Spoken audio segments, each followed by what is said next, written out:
رحمٰن حدیث نمبر 482 483 حضرت ابو ہریرہ رضی اللہ تعالیٰ عنہ کا قول ہے، نبی اکرم صلی اللہ علیہ وسلم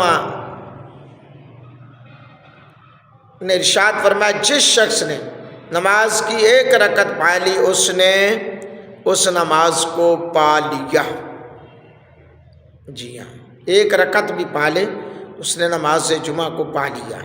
حضرت سہل رضی اللہ تعالیٰ عنہ بن سعد بیان کرتے ہیں، نبی اکرم صلی اللہ علیہ وسلم کے زمانے اقدس میں ہم جمعے کے بعد کھانا کھایا کرتے تھے اور قیلولہ کیا کرتے تھے۔ امام اعظم ابو حنیفہ امام ابو یوسف رحمۃ اللہ علیہ کا موقف ہے، جو شخص نماز جمعہ کے قاعدہ میں بھی نماز جمعہ کی جماعت میں شامل ہو گیا اس نے جمعے کی فضیلت حاصل کر لی اور امام کے سلام پھیرنے کے بعد وہ اپنی نماز مکمل کرے گا۔ جی ہاں، ائمہ ثلاثہ حضرت امام محمد رحمۃ اللہ علیہ فرماتے ہیں کہ نماز جمعہ کو پانے کے لیے کم از کم ایک رکعت کے ساتھ امام کے ساتھ پانا ضروری ہے۔ جو شخص دوسری رکعت کے رکوع کے بعد نماز جمعہ شامل ہوا وہ اسی تحریمہ کے ساتھ امام کے سلام پھیرنے پر 4 رکعت نماز ظہر ادا کرے گا، کیونکہ اس کی نماز جمعہ فوت ہو چکی ہے۔ یہ ائمہ ثلاثہ اور حضرت امام محمد رحمۃ اللہ علیہ کا موقف ہے۔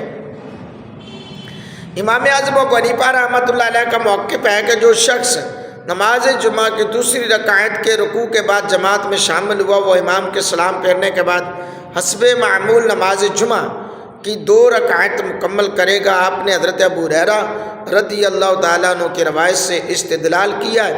حضور علیہ السلام نے فرمایا کہ تمہاری جتنی نماز فوت ہو جائے تم وہ پوری کرو۔ اللہ اکبر۔ تو اس کا مفہوم یہ ہے کہ نمازی جس نماز میں شامل ہوا ہو وہی مکمل کرے گا۔ ائمہ ثلاثہ کا موقف ہے کہ جو شخص نماز جمعہ کی دوسری رکعت کے بعد جماعت میں شامل ہوا وہ نماز جمعہ مکمل نہیں کرے گا بلکہ نماز ظہر 4 رکعت ادا کرے گا۔ انہوں نے حضرت ابو ہریرہ رضی اللہ تعالیٰ عنہ کی روایت سے استدلال کیا کہ جس شخص کی نماز جمعہ کی 2 رکعت فوت ہو جائیں بس وہ 4 رکعت نماز ظہر ادا کرے گا۔ امام اعظم ابو حنیفہ رحمۃ اللہ علیہ نے ائمہ ثلاثہ کی دلیل کا جواب یوں دیا، 2 رکعت فوت ہو جانے کا مفہوم یہ ہے کہ آنے والا آدمی امام کے سلام پھیرنے کے بعد آیا۔ اللہ اکبر۔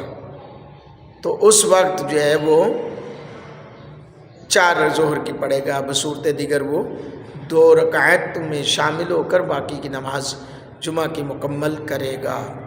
اللہ تعالیٰ عمل کی توفیق عطا فرمائے، آمین۔